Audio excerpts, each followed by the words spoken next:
Assalamu alaikum students.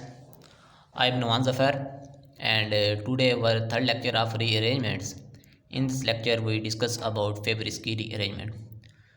First of all we see what is Fibonacci rearrangement. It is a base catalyzed rearrangement in which alpha haloketones are used. What is alpha haloketones? Alpha haloketones are those haloketones in which one alpha hydrogen is present. इसमें सबसे पहले क्या होता है कि हमारे पास alpha हेलोकीटोन होते हैं जो कि सबसे पहले बेस की मौजूदगी में कार्बोनाइन में कन्वर्ट हो जाते हैं। उसके बाद साइक्लोप्रोपेन प्रोपानोन बनती है SN2 रिएक्शन की वजह से, और वो एक बहुत ही अनस्टेबल स्पीशी होती है। उसके बाद रिंग ओपनिंग होती है तो हमारे पास एसिड बन सकते हैं, एस्टर बन सकते हैं या इमाइड बन सकते हैं। ये एस्टर, अमाइड और एसिड कहाँ पे और कैसे बन सकते हैं, इसके लिए हमारे पास ये होता है कि हम जो बेस यूज़ कर रहे होते हैं कि बेस कौन सी यूज़ कर रहे होते हैं ये उस पर डिपेंड करता है। तो सबसे पहले हम देखते हैं, हमारे पास सबसे पहली जो एग्जांपल है वो ये है कि हम देखते हैं कि एस्टर फार्म हो रहा है तो हमें कौन सी बेस यूज़ कर रहे हैं। अगर हम एल्कोक्साइड बेस यूज़ कर रहे हैं तो हमारे पास फार्मेशन ऑफ एस्टर्स होती है। अब देखिए हमने अल्फ़ा हेलोकीटोन लिया और हमने जो बेस यूज़ की C2H5O एक एल्कोक्साइड है। एल्कोक्साइड को अगर हम base as a base use कर रहे हैं तो हमारे पास जो फार्मेशन ऑफ एस्टर हो रही है। नेक्स्ट आप देखें कि अगर हम हाइड्रोक्साइड यूज़ करते हैं तो हमारे पास कार्बोक्सिलिक एसिड फॉर्म होता है। देखिए हमने क्या यूज़ किया, अल्फ़ा हेलोकीटोन वही यूज़ किया, लेकिन जैसे ही हमने बेस चेंज की हमने एल्कोक्साइड की जगह पे हाइड्रोक्सिलिक बेस यूज़ की, कार्बोक्सिलिक एसिड की फार्मेशन हो गई। नेक्स्ट आप देखें कि अगर हम बेस अमाइन यूज़ करते हैं, अगर हम बेस अमाइन यूज़ कर रहे हैं तो हमारे पास फार्मेशन ऑफ अमाइड हो रही है। हमने एक अल्फ़ा हेलोकीटोन लिया, अल्फ़ा हेलोकीटोन लेने के बाद जब अमाइन के साथ रिएक्शन करवाया तो हमारे पास अमाइड की फार्मेशन हो गई। तो ये था हमारे पास कि हम कौन सी बेस यूज़ करें तो हमारे पास किस चीज़ की फार्मेशन हो सकती है। तो हम इसके आते हैं कि रिएक्शन और मैकेनिज्म की तरफ कि हमारे पास क्या रिएक्शन होता है। तो हम एक सिंपली मैकेनिज़्म देखते हैं, जनरली मैकेनिज़्म। तो इसमें जो स्टेप हैं वो 4 स्टेप्स होते हैं कि सबसे पहले हमारे पास फॉर्मेशन ऑफ कार्बोनाइन होती है, उसके बाद साइक्लोप्रोपेन बनता है जो कि इंटरमीडिएट हाईली अनस्टेबल होता है, उसके बाद एक न्यूक्लियोफाइल का अटैक होता है, उसके बाद रिंग ओपनिंग होती है। रिंग ओपनिंग की वजह से हमारे पास फार्मेशन ऑफ प्रोडक्ट हो जाती है। सबसे पहले हमारे पास फार्मेशन ऑफ कार्बोनाइन होती है। कार्बोनाइन में क्या है कि हम एक बेस यूज़ करते हैं। बेस जो है हमारे पास अल्फ़ा हाइड्रोजन जो होगा, एक अल्फ़ा हाइड्रोजन को अपनी तरफ पास पिक कर लेंगे। जब अल्फ़ा हाइड्रोजन अपने पास एक हाइड्रोजन पिक करेगी तो हमारे पास कार्बोनाइन की स्पीशी बन जाती है। कार्बोनाइन की स्पीशी के बाद साइक्लोप्रोपेन जो सेकंड स्टेप है उसमें साइक्लोप्रोपानोन हमारे पास इंटरमीडिएट बनता है। साइक्लोप्रोपानोन इंटरमीडिएट कैसे बनता है कि हमारे पास इंट्रामॉलिक्यूलर न्यूक्लियोफिलिक अटैक होता है कि हमारे पास जो नेगेटिव C नेगेटिव है जिसके ऊपर नेगेटिव चार्ज है वो जो ऐसा कार्बन जिसके ऊपर हेलोजन लगा हुआ है उस पर अटैक करेगा और यहाँ से हेलोजन रिमूव हो जाएगा। हेलोजन के रिमूव होने से यहाँ पे हमारे पास साइक्लोप्रोपानोन एक स्पीशी बन रही है जो कि एक इंटरमीडिएट है, लेकिन ये बहुत ही अनस्टेबल है। देन हमारे पास क्या होता है, जो थर्ड स्टेप था हमारा, उसमें हमारे पास अटैक ऑफ न्यूक्लियोफाइल होगा। अटैक ऑफ न्यूक्लियोफाइल में हमारे पास एक न्यूक्लियोफाइल आता है, वही बेस जो हमने यूज़ की वो भी एज ए न्यूक्लियोफाइल अटैक कर सकती है। वो अटैक करेगी तो हमारे पास जो ऑक्सीजन के ऊपर वो पॉजिटिव चार्ज जो पाई इलेक्ट्रॉन्स हैं वो ऑक्सीजन के ऊपर शिफ्ट हो जाएंगे डबल बॉन्ड के, तो हमारे पास O नेगेटिव बन जाएगा। जो थर्ड फोर्थ स्टेप और लास्ट स्टेप है इसमें वो है बॉन्ड ब्रेकेज। ये बॉन्ड ब्रेकेज 2 साइड से हो सकती है, ये लेफ्ट भी हो सकती है, राइट भी हो सकती है। अगर तो हमारे पास ये दोनों सेम हैं, जो दोनों साइड पे ग्रुप्स लगे हुए वो सेम है तो हमारे पास बॉन्ड ब्रेकेज दोनों साइड से हो सकती है। लेकिन अगर वो डिफरेंट है तो हमारे पास भी देखा जाएगा कि बॉन्ड ब्रेकेज किस साइड से होगी किससे नहीं होगी। तो सबसे पहले क्या होगा, हमारे पास जो ऑक्सीजन के पास नेगेटिव चार्ज है वो नीचे शिफ्ट होगा अपने आप को स्टेबल करने के लिए, तो एक साइड से बॉन्ड ब्रेक हो जाएगा। बॉन्ड ब्रेक होने की वजह से यहाँ पे कार्बन के ऊपर नेगेटिव चार्ज आ जाएगा तो हम इसकी प्रोटोनेशन करवा देंगे।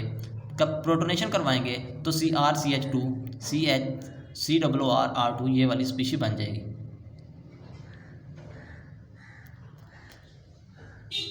अगर हम राइट साइड से बॉन्ड ब्रेक करते हैं तो हमारे पास कौन सी स्पीशी बनती है। हम देखें कि हमने वैसे ऑक्सीजन का वही अटैक अब जब ऐड हुआ तो उसने डबल बॉन्ड बनाया, तो हमारे पास एक जो बॉन्ड था CH की जो साइक्लोप्रोपानोन का, वो ब्रेक हो गया और हमारे पास एक कार्बन पे नेगेटिव चार्ज आ गया।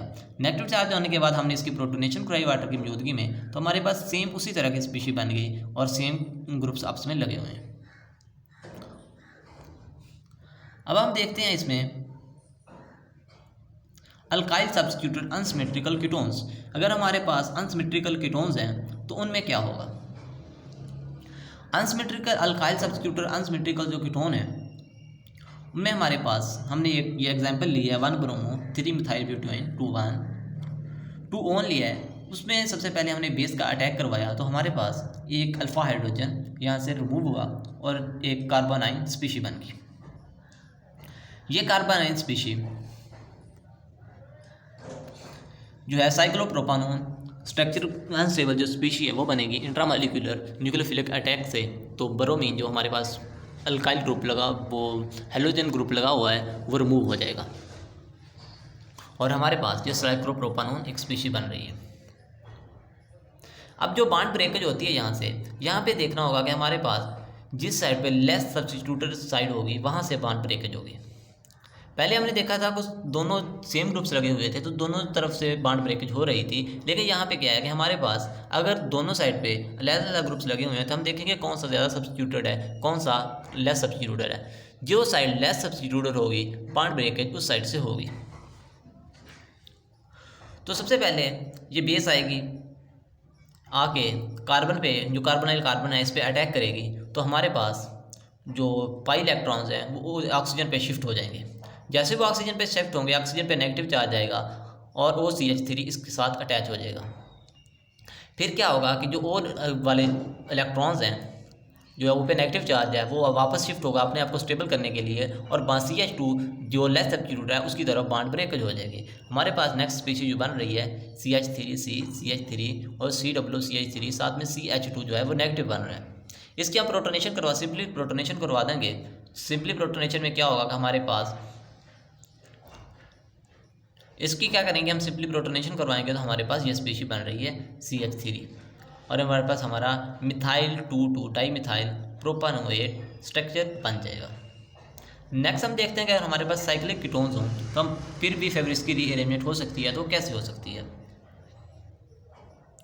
तो उसमें क्या होगा कि हमारे पास कोई भी रिंग है वो अपने एक कार्बन लेस देन जो 6 मेंबर रिंग है 5 मेंबर रिंग जो देगा अपना जो उसका प्रोडक्ट होगा।